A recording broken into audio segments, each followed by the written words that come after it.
What if the player who meant everything to your team, the guy who put your franchise back on the map, was suddenly gone? Not because he wanted to leave, but because the front office made a decision that no one saw coming. One morning, he's wearing your team's jersey, carrying the hopes of an entire city. The next, he's gone, traded away. That's exactly what happened with Luka Doncic and the Dallas Mavericks. The man who was supposed to bring another championship to Dallas was sent packing. And not just anywhere, he landed in Los Angeles, joining forces with LeBron James and the Lakers. The move sent shockwaves through the NBA. Fans were furious, analysts were stunned. And the Mavericks? They had their reasons, but were they good enough?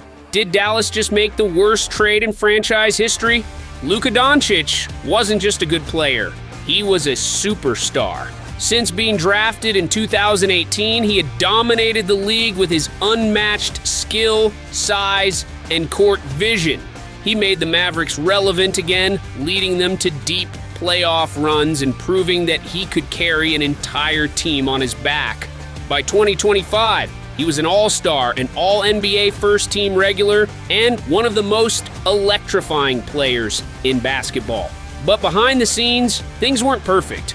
There were whispers about Luka's conditioning, concerns about his leadership, and rumors of frustration within the organization.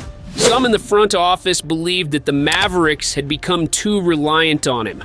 They wanted a more balanced team, especially on defense. The Mavericks had one of the worst defensive ratings in the league, and they believed Luka's playing style was part of the problem. Then there was the financial aspect. Luka's contract was massive, and with Kyrie Irving also on a big deal, Dallas had little flexibility to make other moves. The organization had a choice: double down on Luka and build around him, or make a bold move to shake things up. They chose the second option. In February 2025, the Mavericks shocked the basketball world by trading Luka Doncic to the Los Angeles Lakers. In return, they received Anthony Davis, young guard Max Christie, and a future first-round draft pick. It was a move that no one saw coming, one that instantly changed the trajectory of both franchises. The reasoning? Defense. The Mavericks had struggled on that end for years.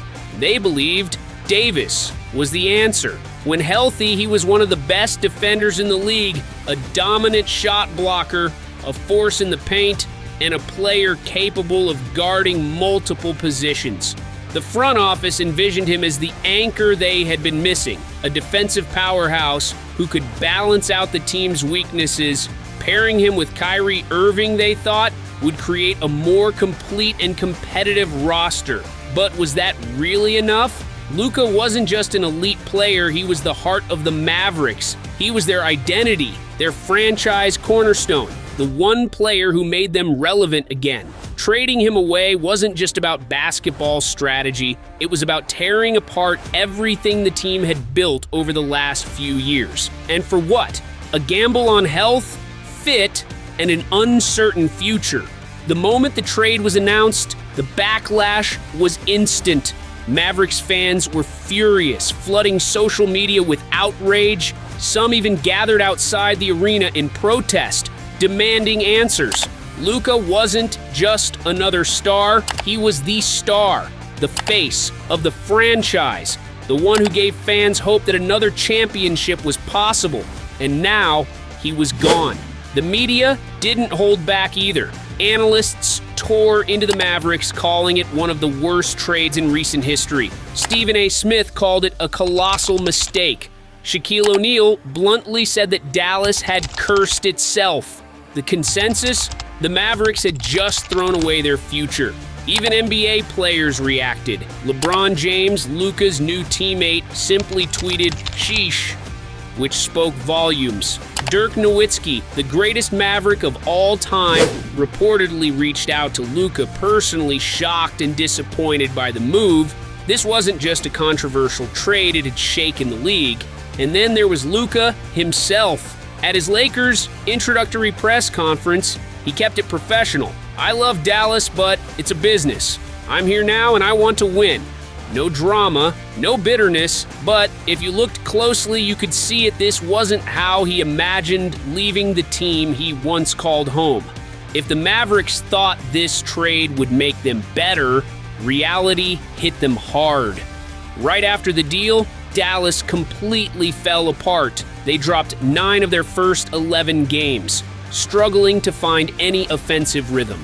Luka had been their engine for years, and without him, the team looked lost. Anthony Davis, the supposed defensive anchor, played just 1 game before suffering yet another injury, leaving a massive hole in the lineup. To make matters worse, Kyrie Irving, now expected to carry the team, tore his ACL just weeks later. The Mavericks were unraveling, and there was no clear fix in sight. Meanwhile, in Los Angeles, Luka was proving why he was irreplaceable. In his first game as a Laker, he exploded for 40 points, immediately making his presence felt. His chemistry with LeBron James was instant, forming one of the most dangerous duos in the league. One team had lost its identity, the other had just gained a superstar. As of March 23, 2025, the Mavericks were barely holding on to the 10th seed in the Western Conference, fighting just to stay in the play-in tournament. Without Luka, their offense lacked direction, and the defensive improvements they had hoped for weren't showing up. Anthony Davis, the key piece they received in the trade, was already sidelined with an injury, leaving Dallas without a true star to lean on.